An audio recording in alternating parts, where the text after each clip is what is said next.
Hello बच्चों, कैसे हो आप लोग। आई होप कि आप सब बढ़िया होंगे। तो बच्चों, आज का अपना सेशन जो होने वाला है ये क्लास 10th का न्यू सिलेबस के अकॉर्डिंग आपका सेशन होगा। और इसके पहले हमने 1.1 सेशन को ले लिया है, उसको अभी तक देखा नहीं है तो जाके पीछे देख सकते हैं। तो अपना ये एक्सरसाइज होगा फर्स्ट का दूसरी एक्सरसाइज होगा, और इस एक्सरसाइज में हम बहुत ही अच्छे अच्छे क्वेश्चन करने वाले हैं। और हमारा ये कौन सी एक्सरसाइज चल रही है, जो एक्सरसाइज चल रही है वास्तविक संख्या के बारे में। चैप्टर अपना पहला वास्तविक संख्या है। वास्तविक संख्या के अंतर्गत ये दूसरा एक्सरसाइज रहेगी अपनी, उस दूसरी एक्सरसाइज की बात करेंगे। तो चलिए, ये दूसरा एक्सरसाइज अपना न्यू सिलेबस के अकॉर्डिंग ये दूसरी एक्सरसाइज है। अगर आपके पास ओल्ड एनसीईआरटी है, ओल्ड एनसीईआरटी है, तो उसमें ये आपको मिलेगा 1.3 एक्सरसाइज में। 1.3 एक्सरसाइज आपको ओल्ड एनसीईआरटी में, अगर न्यू एनसीईआरटी आपके पास है तो आपके पास ये होगा 1.2 एक्सरसाइज। तो चलिए अपने एक्सरसाइज को स्टार्ट करते हैं। स्टार्ट करने से पहले यदि आपने अभी तक लाइक एंड शेयर नहीं किया है तो लाइक एंड शेयर कर लीजिए, अपने दोस्तों को जोड़ लीजिए, जिससे कि आपके भी अंदर मोटिवेशन मिले, एक दूसरे के देखकर संघर्ष करने का आपके अंदर भी जुनून बढ़े, और आप भी अच्छे तरीके से अपने इस चैप्टर को कवर करते हुए चलिए, अपने दोस्तों के साथ कवर करते हुए चलिए। तो चलिए दोस्त, इस सेशन को स्टार्ट करते हैं अपने पहले वाले क्वेश्चन की तरफ से। पहले वाला क्वेश्चन क्या कह रहा है? कह रहा है सिद्ध कीजिए कि √5 एक अपरिमेय संख्या है। देखो, परिमेय और अपरिमेय संख्या के बारे में बात करें तो परिमेय संख्या क्या होती है? परिमेय संख्या की बात करेंगे तो कोई संख्या ऐसी हो जिसे क्या करो, p/q के रूप में लिख सको। p/q के रूप में कोई संख्या परिमेय कब होगी? जब उस संख्या को p/q के रूप में लिख सकोगे जहाँ q जो है जीरो ना हो। जहाँ q जीरो ना हो तो वो क्या होगी? वो संख्या क्या होगी? परिमेय संख्या होगी। क्या होगी? परिमेय संख्या होगी। अब देखो, अगर कोई संख्या को p/q के रूप में नहीं लिख पा रहे हो तो वो क्या होगी? अपरिमेय संख्या होगी। क्या होगी बच्चों? अपरिमेय संख्या होगी। जैसे अगर हम बात करें परिमेय संख्या के बारे में, परिमेय संख्या 5, 7 और 22/7, 7/9, ये सब क्या है? परिमेय संख्या है। ये सब क्या है? परिमेय संख्याएं हैं। देखो, यहाँ देखेंगे कि जो p का मान क्या है? 22 है, और p का मान यहाँ भी 7 है। ये q का मान क्या है? q जीरो नहीं है, इसका मतलब q क्या है? यहाँ पे 7 है, 9 है यहाँ पे। अब इसको देखो बच्चों, इसको कैसे करेंगे? इसको 5/1 करेंगे, 7/1 करेंगे, तो ये भी तो हो गया ना परिमेय संख्या की तरह। चलिए, इतना क्लियर हो गया। अब अपरिमेय संख्या की बात कर लें। अपरिमेय संख्या क्या होती है उसके भी बारे में डिस्कस कर लें। अभी हमने कहा अपरिमेय संख्या क्या होती है? जो p/q के रूप में आप लिख ना सकें। जैसे अगर p/q को जिसको आप p/q के रूप में नहीं लिख सकते, क्या नहीं लिख सकते, उसे क्या कह सकते हैं? अपरिमेय संख्या कह सकते हैं। जैसे क्या पाई को आप p/q के रूप में लिख सकते हो? नहीं लिख सकते हो। क्या √2 को आप p/q के रूप में लिख सकते हो? नहीं लिख सकते हो। √3 को लिख सकते हो? नहीं लिख सकते हो। क्या -√3 को लिख सकते हो? नहीं लिख सकते हो। क्या -√5 को लिख सकते हो p/q के रूप में? ठीक, p/q के रूप में नहीं लिख सकते इसको भी। तो ये सारी संख्याएं क्या होंगी? इस तरीके से कहीं भी संख्या मिलेगी तो वो क्या होगी? अपरिमेय संख्याएं होंगी। चलिए, इतना क्लियर हो गया। अब बीच बीच में हम हो सके पूर्ण संख्या के बारे में बात करें तो जो पूर्ण संख्याएं होती हैं उनके बारे में थोड़ा सा डिस्कस कर लें। क्या बच्चों? पूर्ण संख्या के बारे में अगर हम बताएं, पूर्ण संख्याएं लिख लें यहाँ पे। पूर्ण संख्या के बारे में अगर कहेगा तो ऐसा संख्याएं जो क्या होंगी, 0 से लेकर के 0, 1, 2, 3, 4 अप टू डॉट ये इन्फिनिटिव तक की जो संख्याएं होंगी वो पूर्ण संख्याएं होंगी। धनात्मक पूर्ण संख्या की बात करेगा बच्चों तो धनात्मक पूर्ण संख्या आपकी बात ये हो जाएगी, जैसे 1, 2, 3, 4 अप टू डॉट इन्फिनिटिव, ये क्या हो जाएगी? धनात्मक पूर्ण संख्याएं हो जाएंगी। और ऋणात्मक पूर्ण संख्या की बात करेगा तो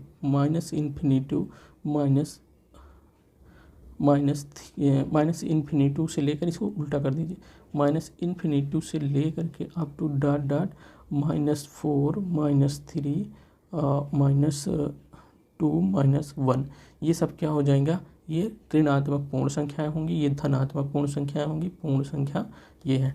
ठीक, इतना हो गया ना। पूर्ण संख्या की बात करेंगे तो चलिए इतना आपको ध्यान आ गया। सम संख्याएं बच्चों क्या होती हैं? सम संख्या 2, 4, 6, 8, 10 ये क्या है? सम संख्या है। जो 2 से क्या हो जाए? विभाजित हो जाए, वो क्या होगी? सम संख्याएं होंगी। और विषम संख्याएं वो होती हैं जो 2 से विभाजित नहीं हो पाती हैं, उन्हें विषम संख्याएं कहते हैं। भाज्य संख्या जो कट जाए किसी संख्या से वो भाज्य संख्या होगी, जो ना कटे वो अभाज्य संख्या होगी। ठीक, इतना आपको बच्चों क्लियर हो गया। जब इतना क्लियर हो गया है तो अब हम चलते हैं अपने सेशन को, इसको स्टार्ट करते हैं, बेहतरीन तरीके से करने की कोशिश करते हैं। देखिए यहाँ पे हमने क्या कहा? पहला क्वेश्चन इन्होंने कहा है कि सिद्ध कीजिए कि √5 क्या है? अपरिमेय संख्या। मतलब परिमेय संख्या क्या होती है? जिसे हम p/q के रूप में लिख सकते हैं। चलिए हम हल में अगर हम देखें,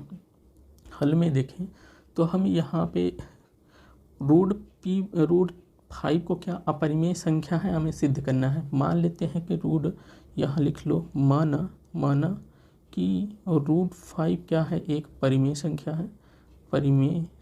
है। जब परिमेय संख्या है हमने मान लिया, चूँकि हमने अभी बताया कि जो परिमेय संख्याएं होती हैं उसे p/q के रूप में लिख सकते हो।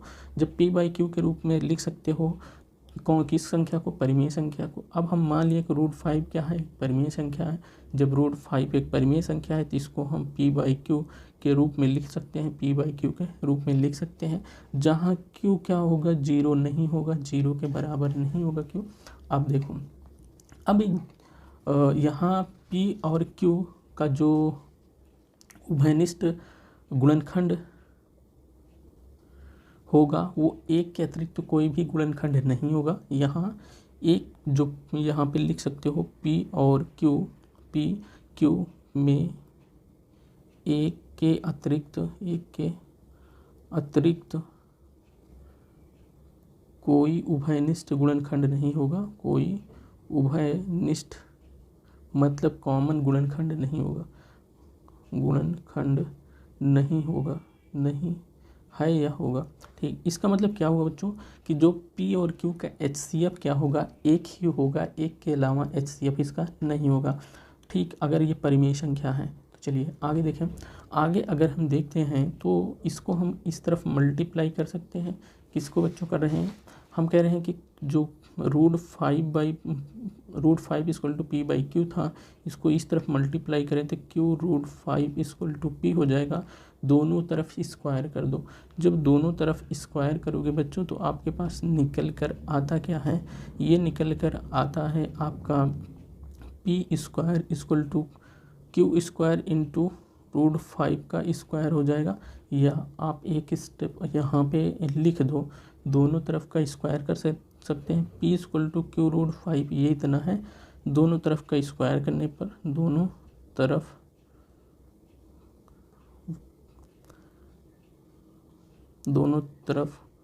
वर्ग करने पर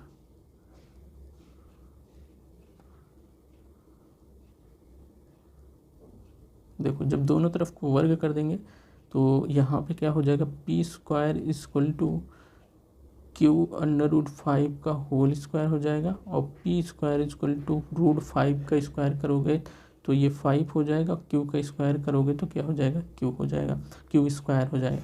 इतना क्लियर हुआ बच्चों। अब हमने ऊपर देखे थे कि जो 1.1 एक्सरसाइज किए थे उसमें जैसे आपके पास 100 कुछ या मान लो 6 है, मान लो 6 है, तो इसका गुणनखंड 2 और 3 आता था ना। जब इसका गुणनखंड 2 और 3 आता था, इसका मतलब जो 6 है ये क्या होगा? 2 से भी विभाजित होगा और 3 से भी विभाजित होगा। अब आपके पास क्या हुआ बच्चों? यहाँ पे देखें कि क्या p² का गुणनखंड 5 इंटू q² आ रहा है। इसका मतलब ये क्या होगा? जो p होगा यहाँ पे आप लिखोगे, अतः जो हमारे पास 5 है ये क्या होगा? p² को विभाजित करेगा। क्यों? क्योंकि p² का ये क्या है? गुणनखंड है। विभाजित करेगा। जब ये विभाजित करेगा तो इसका मतलब, इसलिए ये क्या हो जाएगा? 5 जो है p को भी विभाजित करेगा। ठीक, इतना क्लियर होगा। जब इतना क्लियर हो गया अब हम इसको मान लेते हैं समीकरण फर्स्ट और उसके बाद आगे देखें। अब मान लेते हैं, क्या करना है, मानना है आपको a बराबर आपको 5k मान लेना है, 5k मान ले या 5m मान ले, जहाँ कोई k क्या होगा यहाँ लिख लेना, जहाँ k क्या है, कोई पूर्णांक है, क्या है, कोई पूर्णांक के बारे में अभी हम बच्चों चर्चा किए थे, इसके पहले पूर्णांक के बारे में बता दिए थे। अब इस एक बराबर हमने क्या माना, 5k माना। अब a का मान समीकरण 1 से, तो समीकरण 1 में a का मान रखने पर, a का यहाँ a का मान रखने पर जब a का मान रखेंगे तो समीकरण फर्स्ट अपना ये है, a का मान नहीं, यहाँ लिखिए, यहाँ पे a आपके पास है ही नहीं, तो आप क्या मानोगे, यहाँ पे p मानोगे, चूँकि आपके पास p है तो यहाँ p है तो p मानोगे, p का मान समीकरण 1 में रखोगे। अब समीकरण 1 में p का मान रखेंगे तो ये हो जाए 5k² इक्वल टू 5q²। अब ये क्या हो जाएगा, 25k² इक्वल टू 5q²। 5 से काटोगे तो ये आ गया 5k² इक्वल टू q²। मतलब आपके पास निकल के क्या आया, आपके पास निकल कर आया क्या, q, देखें q² इक्वल टू 5k²। इसका मतलब ये हुआ कि जो 5k है ये q² का क्या है, गुणनखंड है। जैसे मैंने इसमें बताया, इसमें ये क्या है, गुणनखंड है। इसका मतलब 5 से क्या होगा, ये q² कटेगा। इसका मतलब क्या हुआ, 5 से q² कटेगा। जैसे आप बच्चे यहाँ पे लिखे थे, जैसे बच्चे आप यहाँ पे लिखे थे, ये लिखे थे, आप उसको वैसे ही यहाँ पे लिख दीजिए। अतः क्या हो जाएगा, 5 जो है q² को विभाजित करता है। अब इसलिए जो 5 जो है q को भी विभाजित करेगा,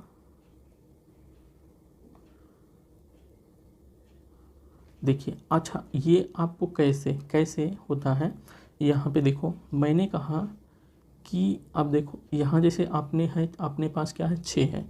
अगर 6 का गुणनखंड हमने इस तरीके से किया, क्या इसको स्क्वायर कर दें, आपके पास 36 हो जाएगा। तो क्या 2 और 3 से कटेगा नहीं, जब 36 2 और 3 से कटेगा ना, ये 2 से भाग दोगे तो 18 दूनी 36 और 3 से दोगे तो 12 3 36, 12 बार।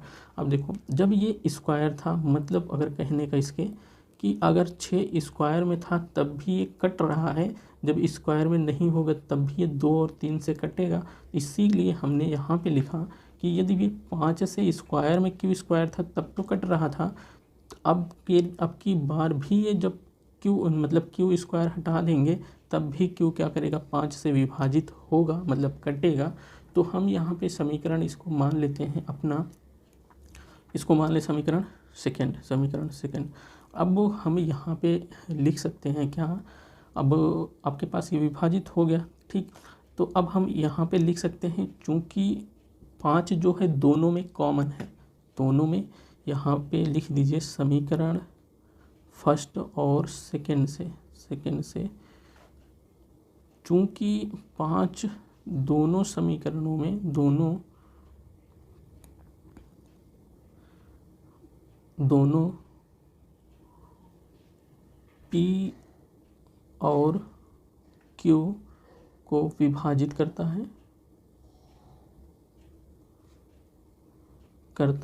है, जो कि कल्पना हमने किया था कि p और q जो √5 है, एक के अतिरिक्त कोई उभयनिष्ठ नहीं आना चाहिए। यहाँ पे हमने कहा था कि ये परिमेय संख्या हम मान रहे हैं, तो ये क्या होगा कि एक के अलावा कोई उभयनिष्ठ नहीं आना चाहिए। लेकिन हमने यहाँ दिखाया कि 5 भी p और q के क्या है, विभाजित करता है। अतः ये भी क्या है, अतः 5 दोनों में क्या है, दोनों में उभयनिष्ठ है। जब 5 दोनों में उभयनिष्ठ है तो जो हमने कल्पना किया था वो हमारी कल्पना गलत हो गई। तो जब हमारी कल्पना गलत हो गई तो अतः आप लिख सकते हो कि विरोधाभास से, तो यहाँ पे लिखोगे विरोधाभास से आप क्या लिख सकते हो कि जो हमने कल्पना की थी वो गलत है। तो अतः रूट 5 क्या है, अपरिमेय संख्या है, अपरिमेय संख्या है। ठीक, इतना हो गया, इतना क्लियर हुआ बच्चों। हमने देखिए हमने क्या कहने की कोशिश की, इसको हम हटा दें। देखिए हमको समझाने के लिए कि हमने कहा था कि ये रूट 5 को आपको परिमेय संख्या सिद्ध करना था। हमने माना कि ये रूट 5 क्या है, परिमेय संख्या है। परिमेय संख्या हमने पहले बताया, परिमेय संख्या p/q के रूप में आप व्यक्त कर सकते हो। हमने p/q रूट 5 बराबर p/q हमने मान लिया। अब इसका मानने के बाद हमारे पास आना चाहिए एक क्या है, एक के अलावा कोई भी इसके पास उभयनिष्ठ नहीं होना चाहिए। हमने क्या किया, इसको क्यू को इस तरफ मल्टीप्लाई किया तो आपके पास इतना आ गया, फिर इसको वर्ग कर दिए तो आपके पास ये आया और यहाँ पे आपको इतना निकल के आया। फिर हमने दिखाया कि 6 स्क्वायर जो गुणनखंड हो जाता है, जैसे 3 और 2 और 3 से कटेगा ही। देखो 2 3 6, 6 3 18, 2 36, मतलब यहाँ पे इसको छोड़ दें इतना, तो ये 2 और 3 से कट रहा है। तो इसका मतलब क्या हुआ कि जो 6 होगा ये भी 2 और 3 से कटेगा ही। तो 2 और 3 से जब कटेगा तो ये भी, इसीलिए हमने यहाँ पे कहा कि जो p स्क्वायर का गुणनखंड 5 × q² है, तो अब 5 क्या से क्या p स्क्वायर डिवाइड होगा, यहाँ देखो विभाजित करेगा। अतः हम लिख सकते हैं कि p को भी 5 क्या करेगा, विभाजित करेगा। अब यहाँ पे हमने दिखाया कि जब फिर मान लिए हमने कि जो p बराबर हमने मान लिया 5 के, जब p बराबर 5 के माना तब समीकरण फर्स्ट में इसको मान रख दिए। समीकरण फर्स्ट में मान रखने के बाद आपके पास यहाँ q² रहेगा। q² बराबर आपके पास इतना आ गया। अब यहाँ पे हमने दिखा दिया, यहाँ पे फिर आपके पास आ गया q² बराबर 5k²। इसका मतलब ये हुआ फिर कि 5 जो है q² का क्या है, गुणनखंड है। जब q² का गुणनखंड 5 है तो इसका मतलब q² 5 से डिवाइड होगा। जब q² 5 से डिवाइड होगा तो इसका मतलब q भी क्या होगा, 5 से डिवाइड होगा। अब हमने कहा समीकरण फर्स्ट और सेकेंड से आप इसमें देखें कि 5 दोनों में कॉमन दिख रहा है। जब 5 दोनों में कॉमन दिख रहा है तो हमने जो माना था कि रूट 5 क्या है, परिमेय संख्या है, जो 1 1 आना चाहिए, जो उभयनिष्ठ आना चाहिए वो 1 1 आना चाहिए। लेकिन हमने दिखा दिया कि 5 भी दोनों में उभयनिष्ठ है। अतः जो हमने माना था वो क्या था, गलत था। और जब गलत था जो हमने माना था तो इसका मतलब रूट 5 क्या हो गया, एक अपरिमेय संख्या हो गई। अतः रूट 5 क्या हो गया, एक अपरिमेय संख्या हो गई। यहाँ पे बच्चों अपरिमेय संख्या लिखा हुआ है, अपरिमेय। ठीक, इतना हो गया क्लियर। तो बच्चों स्क्रीनशॉट लेना चाहते हैं तो स्क्रीनशॉट ले लीजिए, इसको जूम कर लीजिएगा। स्क्रीनशॉट ले लीजिए, इसको जूम कर लीजिए बच्चों। चलिए जो इतना क्लियर हो गया, आपके पास चलते हैं सेकेंड वाले क्वेश्चन। ये थोड़ा लेंदी टाइप में आपको चैप्टर लग रहा होगा, लेकिन कोई बात नहीं, हम क्लियर करने की कोशिश करेंगे, समझाने की पूरी तरीके से कोशिश कर रहे हैं। एक बार नहीं दूसरी बार देखेंगे, समझ आ जाएगा। चलिए अब ये फिर दूसरा क्वेश्चन क्या कर रहा है, सिद्ध करना है कि 3 + 2 रूट 5 क्या है, अपरिमेय संख्या। फिर उसी तरीके से आपको करना क्या है, आपको माना कि 3 + 2 रूट क्या है, एक परिमेय संख्या है, जब परिमेय संख्या आपको मान लिए तो आपको 3 + 2 रूट 5 बराबर आपको लिखना है p/q। अब इतना लिख दिए। अब जहाँ पे जो q क्या है 0 के बराबर नहीं है, अब इसमें आपका क्या आना चाहिए कि जो इसके एक के अतिरिक्त कोई भी उभयनिष्ठ गुणनखंड नहीं हो सकता। यहाँ लिख देना, जहाँ p और q क्या है, पूर्णांक है। पूर्णांक हमने बताया था बच्चों पहले ही, a और पूर्णांक है। p और q में जो एक उभयनिष्ठ गुणनखंड होगा, एक के अलावा कोई भी गुणनखंड नहीं होगा, एक ही उभयनिष्ठ गुणनखंड है। इसके अलावा कोई भी गुणनखंड नहीं हो सकता। किसके, एक के अलावा कोई भी गुणनखंड नहीं हो सकता। अब देखिए यहाँ पे हम लिखते हैं 3+2√5 इक्वल टू क्या p/q। अब इसको क्या करेंगे, 3 को हम इस साइड में ले गए तो 2√5 + p/q - 3।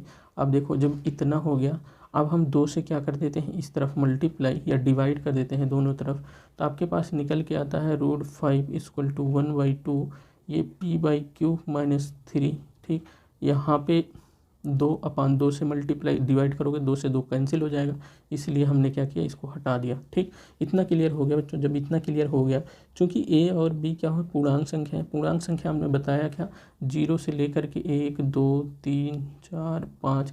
0 क्या है, एक अंग है पूर्णांक संख्या का, लेकिन आप इसको हटा भी सकते हो। 1 2 3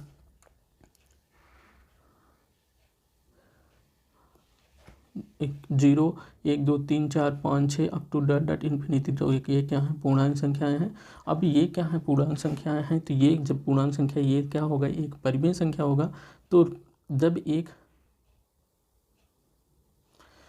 ये क्या है, एक परिमेय संख्या जब हो जाएगा तो इसके बराबर क्या है, √5। तो इसका मतलब क्या हुआ, तो यहाँ पे आप लिख सकते हो क्योंकि P और Q पूर्णांक हैं, इसलिए आप कह सकते हो, इसलिए कि जो 1/2 और p/q - 3 ये भी क्या होगा, एक परिमेय संख्या होगा, एक परिमेय संख्या है। ठीक, जब ये परिमेय संख्या है तो इसलिए आप क्या कह सकते हो कि √5 भी क्या होगा, परिमेय संख्या होगा, परिमेय संख्या होगा। परंतु हम जानते हैं कि √5 क्या है, अपरिमेय संख्या है। कहाँ से, हम इसके ऊपर सिद्ध किए हैं √5 क्या है, अपरिमेय संख्या है। जब √5 एक अपरिमेय संख्या हमने पहले सिद्ध किया है, तो हमने जो, अब हम यहाँ पे अच्छा लिखना ही पड़ेगा आपको। परंतु हम जानते हैं, क्यों, कहाँ से जानते हैं, हम पहले जो प्रूफ किए थे वहाँ से जानते हैं। हम जानते हैं कि √5 क्या है, एक अपरिमेय संख्या है, एक अपरिमेय संख्या है। जब √5 एक अपरिमेय संख्या है, तो जो हमने माना था, तो यह विरोधाभास हमारी त्रुटि पूर्ण कल्पना से, जो हमने माना था उसको गलत माना था, कल्पना के कारण हुई है।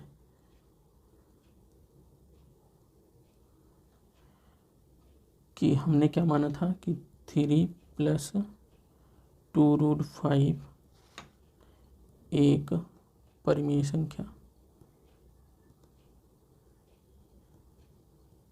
अतः क्या होगा, 3 + 2√5 एक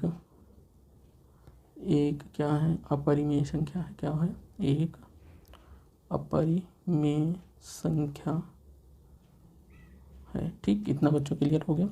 हमने क्या कहा, हमने कहा कि यहाँ पे देखें, हमने कहा कि इन्होंने क्या कहा था कि अपरिमेय संख्या आपको दिखाना था, कि इसको हमने मान लिया कि परिमेय संख्या है, तो परिमेय संख्या हमने माना। अब हमने कहा कि p/q के रूप में जो होती है वो परिमेय संख्या होती है, लेकिन q क्या होना चाहिए, 0 नहीं होना चाहिए। हमने इसको इस तरीके से लिखा, और इसको जब परिमेय संख्या माने तो p और q का जो उभयनिष्ठ होना चाहिए, 1 के अतिरिक्त तो कोई भी नहीं होना चाहिए। ठीक, अब हमने क्या किया, 3 को इस साइड में ले गए, तो यहाँ लेके आए, और उसके बाद इसको हम ऐसे कर दिए। अब हम जानते हैं कि p और q क्या है, एक पूर्ण संख्या है। जब पूर्ण संख्या है तो ये क्या हो जाएगी, एक परिमेय संख्या हो जाएगी। जब ये इसके बराबर √5 है, तो इसका मतलब √5 भी एक परिमेय संख्या होगी। लेकिन हम जानते हैं कि √5 क्या है, अपरिमेय संख्या। वो कहाँ से जानते हैं, वो जानते हैं, हम पहले इसके प्रूफ कर चुके हैं पहले वाले क्वेश्चन में, कि √5 क्या है, एक अपरिमेय संख्या है। चूँकि हम जानते हैं √5 एक अपरिमेय संख्या है, तो हम लिखेंगे कि जो हमने माना था कि 3 + 2√5 क्या है, परिमेय संख्या है, इसको हमने त्रुटिपूर्ण तरीके से माना है। अतः जो हम, ये क्या होगा, एक अपरिमेय ही संख्या होगी। क्या होगी, एक अपरिमेय संख्या होगी। चलिए, तो इतना क्लियर हुआ। इतना क्लियर हुआ तो हम चलते हैं अपने थर्ड वाले क्वेश्चन की तरफ। थर्ड वाला अपना क्वेश्चन क्या है? थर्ड वाले क्वेश्चन में 3 क्वेश्चन रखे गए हैं और इसमें भी अपरिमेय सिद्ध कीजिए कि निम्नलिखित संख्याएं क्या हैं, अपरिमेय संख्याएं हमको सिद्ध करना है। चलिए अब मान लेते हैं कि यहाँ पे हम पहले वाले से चलें। पहले वाले से चलेंगे तो हम क्या करेंगे, पहले वाले को ही मान लेंगे कि ये क्या है, अपरिमेय संख्या है। माना कि 1/√2 क्या है, एक परिमेय संख्या है, परिमेय संख्या है। जब परिमेय संख्या है तो हमने बच्चों बताया कि जो परिमेय संख्या होती हैं वो p/q के रूप में लिख सकते हैं। जब p/q के रूप में लिख सकते हैं तो अतः क्या होगा कि 1/√2 = p/q, जहाँ q does not equal to 0 होगा, हम इतना लिख सकते हैं ना। जब इतना लिख सकते हैं तो आगे हम देखेंगे, आगे यहाँ देखेंगे। अब इसमें हमने कहा कि दोनों में एक के अतिरिक्त कोई भी उभयनिष्ठ नहीं होना चाहिए। जब दोनों में एक के अतिरिक्त उभयनिष्ठ नहीं होगा तो वो क्या होगी, परिमेय संख्या होगी। तो हमने परिमेय संख्या माना। अब इसमें आपको सपोज दैट इसमें एक के अतिरिक्त कोई भी उभयनिष्ठ नहीं है, आपको जानते हैं। अब यहाँ पे दिखाएंगे, यहाँ पे इसको अगर पलट दोगे, इसको पलट दोगे तो √2 = q/p हो जाएगा। इसको पलटने पर दोनों तरफ, अब इतना क्लियर हुआ। अब वर्ग कर दो, वर्ग करने पर दोनों तरफ वर्ग करने पर, दोनों तरफ वर्ग करने पर वर्ग करोगे तो √2 का स्क्वायर हो जाएगा, ये q/p का स्क्वायर हो जाएगा। ये कितना हो जाएगा, ये हो जाएगा 2 और ये हो जाएगा q² = p²। ठीक, इतना हो गया क्लियर। जब इतना क्लियर हो गया, अब इसको क्या कर सकते हो कि इसको इस साइड में मल्टीप्लाई कर दोगे तो 2 × p² = q² हो गया। इसको समीकरण फर्स्ट मान लो। अब यहाँ पे देख रहे होगे कि जो p² का गुणनखंड आ रहा है ये 2 × p² आ रहा है। इसका मतलब जो 2 होगा वो q² में क्या होगा, q² को डिवाइड कर रहा है। तो इसका मतलब अतः आप लिख सकते हो, कि 2 है वो q² को विभाजित करता है। क्या करता है, विभाजित करता है। जब 2 स्क्वायर को विभाजित, 2 क्या b² को विभाजित कर रहा है, तो इसलिए आप लिख सकते हो कि इसलिए 2 क्या होगा, q को भी विभाजित करेगा, को विभाजित करेगा। इसलिए 2 क्या b को भी, मतलब 2 q को भी विभाजित करेगा।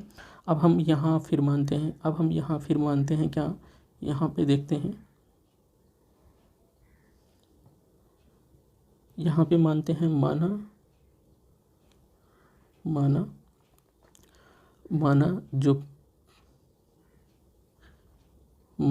q बराबर कितना है आपके पास, 2k हम मान लेते हैं। अब इसको समीकरण फर्स्ट में q का मान रखने पर अब समीकरण फर्स्ट में q का मान रखेंगे तो 2p² = हो जाएगा 2k का होल स्क्वायर। तो 2p² = 4 × k², 2 × 2 2 2 4, इसका मतलब p² आ गया 2k²। अब यहाँ से आपको पता चला कि p² क्या, 2k²। इसका मतलब p क्या हो, p² को 2 क्या करेगा, डिवाइड करेगा। जब 2 डिवाइड करेगा p² को, अतः आप लिख देना जैसे यहाँ पे लिखे थे कि अतः क्या हो गया, 2 क्या करेगा, p² को विभाजित करता है, विभाजित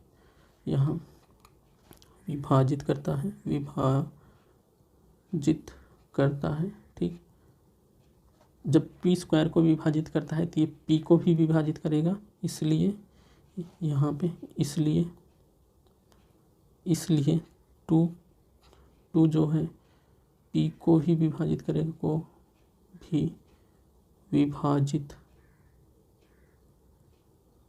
करेगा, ठीक, इतना क्लियर हो गया। जब 2 को भी विभाजित करेगा तो हमको दिखाना चाहिए था कि p और q में क्या है, एक ही उभयनिष्ठ है, एक के अलावा कोई भी उभयनिष्ठ नहीं होना चाहिए। लेकिन हमने यहाँ पे दिखाया कि जो 2 है ये दोनों में क्या है, p² में, मतलब p में भी उभयनिष्ठ है और q में भी क्या है, उभयनिष्ठ है। अतः जो हमने माना था वो क्या था, गलत था। जो यहाँ पे लिख सकते हो विच इज कंट्राडिक्शन, मतलब जो हमने माना था वो कंट्राडिक्शन से ये प्रूफ होता है कि जो हमने माना था वो गलत है। और 1/√2 क्या है, एक अपरिमेय संख्या है। यहाँ पे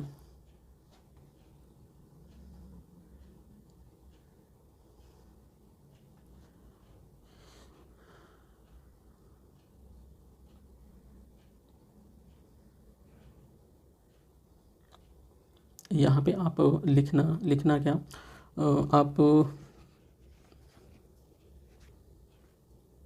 इसको अगर समीकरण कुछ मान लेते हैं, इसको समीकरण 2 मान लो, इसको समीकरण 3 मान लो, इसको समीकरण 4 मान लो, या ऐसे मान लो, कुछ मत करो, यहाँ पे ऐसे लिख दो, अतः इसी प्रकार या इस प्रकार दो क्या है, दो पी और क्यू दोनों में उभयनिष्ठ है, अतः जो हमने माना था वो त्रुटिपूर्ण कल्पना है। अतः यहाँ इसलिए हमने जो कल्पना की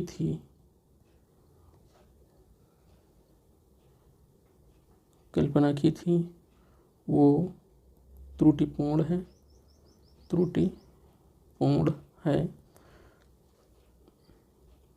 अतः 1/√2 क्या होगा, एक अपरिमेय संख्या है। ठीक, इतना आपको हो गया। तो बच्चों आपको क्या हुआ, इतना क्लियर हो गया। हमने फिर से कोशिश करें तो हमने क्या कहा, आपके पास एक अपरिमेय संख्या 1/√2 को दिखाना था। हमने माना कि ये परिमेय संख्या है। परिमेय संख्या हमने बताया को p/q के रूप में आप लिख सकते हो। हमने इसको p/q के रूप में लिखा, उसके बाद दोनों तरफ हमने वर्ग किया, तो वर्ग आपके पास इतना आया, तो फिर हम इसको इस तरफ मल्टीप्लाई कर दिए, तब आपके पास ये समीकरण बन के आ गया। अब हमने कहा कि जब p² के बराबर इतना है तो इसका मतलब 2 p² को क्या करेगा, 2 डिवाइड करेगा, क्यों कि इसका गुणनखंड है। तो जब p² को डिवाइड कर रहा है तो इसका मतलब q को स्क्वायर को डिवाइड कर रहा है, इसका मतलब q को भी डिवाइड करेगा। तो फिर हम दूसरे क्या मान लिया, q² = क्या मान लिया, 2 के मान लिए। समीकरण फर्स्ट में हमने रख दिया, यहाँ समीकरण फर्स्ट में q का मान हमने रखा। जब समीकरण फर्स्ट में q का मान रखा तो आपके पास निकल के आया इतना। अब इतना निकल कर आया तो इसका मतलब क्या होगा, p² का गुणनखंड ये निकल के आ रहा है 2k²।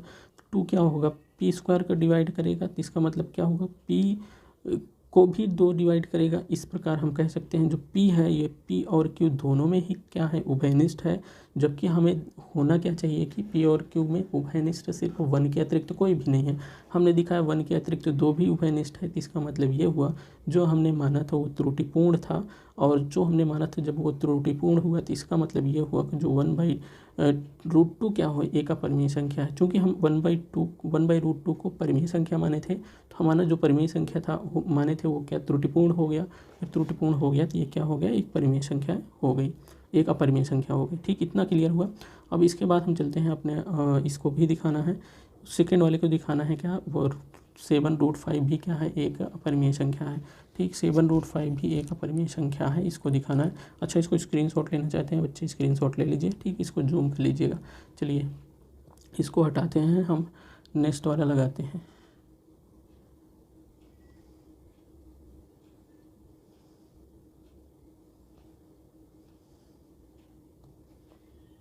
यहाँ नेक्स्ट अपना सेकेंड वाला क्वेश्चन में भी हमको क्या मानना है कि जो 7√5 क्या माना 7√5 क्या है, परिमेय संख्या है। परिमेय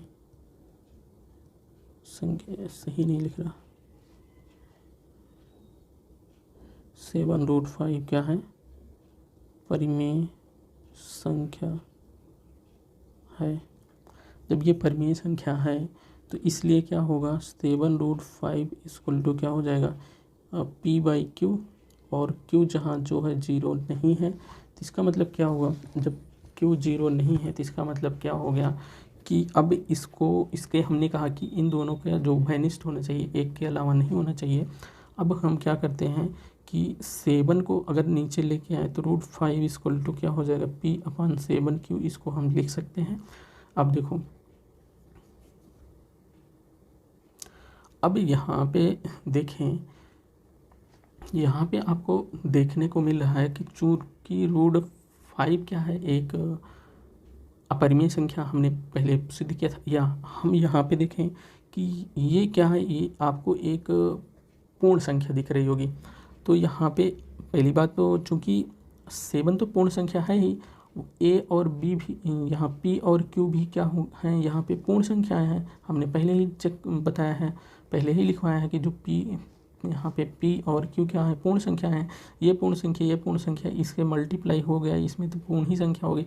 चूँकि जब ये पूर्ण संख्या हो गई तो इसका मतलब क्या हो गया, इसका मतलब ये हो गया कि इस अतः या इस प्रकार क्या हो गया, इस प्रकार जो P/7Q क्या है, एक परिमेय संख्या है। क्या है, परिमेय संख्या है। जब ये परिमेय संख्या हो गया तो इसलिए आप क्या लिख सकते हो, इसलिए चूंकि इसके बराबर √5 है तो इसलिए आप लिख सकते हो √5 भी क्या होगा, एक परिमेय संख्या हो जाएगा। परिमेय संख्या हो जाएगा, क्यों हो जाएगा, क्यों, ये इसके बराबर है। जब इसके बराबर है तो जो ये होगा वही वो भी, जो ये है वही ये भी होगा। चूँकि ये परिमेय संख्या है तो ये भी क्या होगा, परिमेय संख्या है। लेकिन हम जानते हैं, यहाँ लिखो, हम जानते हैं क्या, पहले वाले क्वेश्चन में हमने प्रूफ किया था कि हम जानते हैं कि √5 क्या है। यहाँ पे हम जानते हैं कि √5 क्या है, अपरिमेय संख्या है। क्या है, अपरिमेय संख्या है। √5 अपरिमेय संख्या हम जानते हैं। तो इससे ये होता है कि जो विरोधाभास, हमारी जो त्रुटि मतलब जो हमने माना था वो त्रुटिपूर्ण है। अतः या इसलिए हमने जो माना था वो त्रुटिपूर्ण है। वो क्या है, त्रुटिपूर्ण है। तो अतः क्या हो जाएगा कि 7√5 क्या हो जाएगा, 7√5 एक क्या है, एक अपरिमेय संख्या है। अपरिमेय संख्या है। ठीक, इतना क्लियर हो गया। हमने कहा कि आपको दिखाना था 7√5 एक अपरिमेय संख्या है, इसको दिखाना था। हमने पहले माना नहीं, आपके पास जो 7√5 क्या है, ये परिमेय संख्या है। परिमेय संख्या कंडीशन होती है को P/Q के रूप में व्यक्त कर सकते हैं। हमने उस तरीके से लिखा और 7 को हमने इस साइड में ले गया। चूँकि ये पूर्ण संख्याएं सभी हैं तो इसलिए ये पूर्ण संख्याएं हैं, तो ये क्या हो गई, एक परिमेय संख्या हो गई। तो इसके बराबर √5 था, तो हम इसकी कंडीशन ये होता है कि √5 भी क्या होगा, एक परिमेय संख्या होगा। लेकिन हम पहले से जानते हैं कि √5 क्या है, अपरिमेय संख्या, चूँकि हम पहले प्रूव कर चुके हैं। तो जब ये अपरिमेय संख्या है तो जो हमने माना था, हमने अब लिखेंगे, जो हमने माना था कि 7√5 क्या है, 7√5 क्या है, परिमेय संख्या, जो हमने माना था वो क्या हुआ, ये हुआ कि हमने जो माना था वो त्रुटिपूर्ण है। तो अतः जो 7√5 क्या हो गया, एक अपरिमेय संख्या हो गया, चूँकि हमने परिमेय संख्या माना था। ठीक, इतना क्लियर हुआ। अब हम चलते हैं अपने इसमें 3 नंबर के जो तीसरा ऑप्शन वाला क्वेश्चन है उसकी तरफ चलेंगे। तो इसको हम करते हैं इरेज, और उससे पहले आप स्क्रीनशॉट इसको ले लीजिए। ठीक, इतना हो गया होगा। चलिए स्क्रीनशॉट लीजिए, हो गया। चलिए आगे चलते हैं। आगे हम चलते हैं अपने तीसरे नंबर के ऑप्शन की तरफ चले। तीसरे नंबर के ऑप्शन की तरफ चलते हैं। अपना तीसरा नंबर ये वाला, तीसरे नंबर का ऑप्शन क्या कहें, तीसरा नंबर, यहाँ भी हम मानेंगे कि माना अपना जो, यहाँ हम फिर क्या करेंगे, माना 6 + √2 क्या है, अब परिमेय संख्या है। जब परिमेय संख्या मांगने तो हमने कहा 6 + √2 इक्वल टू क्या करना, P/Q करना, Q जहाँ 0 नहीं होगा। अब जब इतना कर देना तो अब 6 को उस साइड में लेके चले जाओगे तो √2 इक्वल टू P/Q -6 हो गया। अब इसको इस साइड में मल्टीप्लाई करोगे तो आपके पास √2 इक्वल टू हो जाएगा P -6 Q अपान क्या हो जाएगा, Q हो जाएगा। अब देखो यहाँ पे देखेंगे कि ये सभी क्या है, पूर्णांक हैं। जब ये सभी पूर्ण संख्या या पूर्णांक हैं तो ये क्या होगा, एक परिमेय संख्या होगा। यहाँ पे लिखना, चूँकि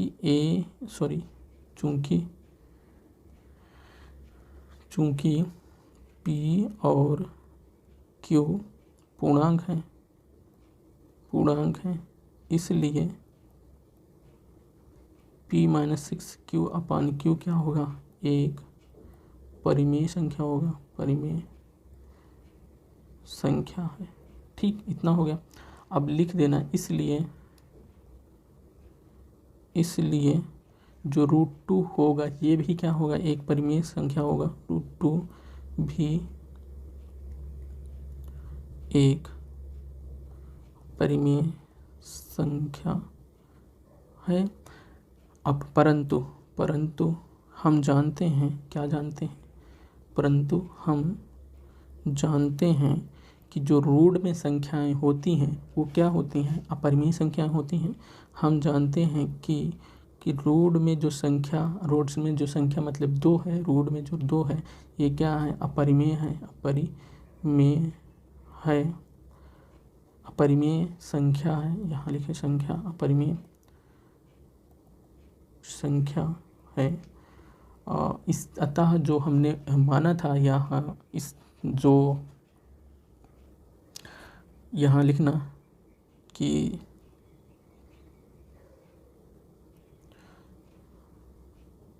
चूँकि जो हमने कल्पना की थी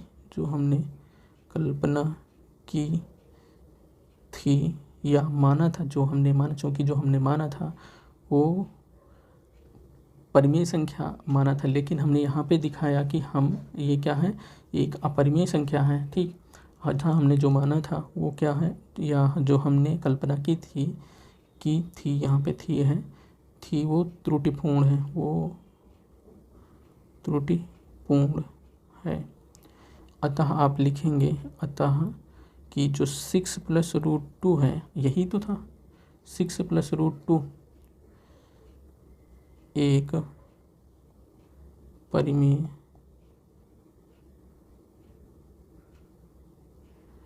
संख्या नहीं है।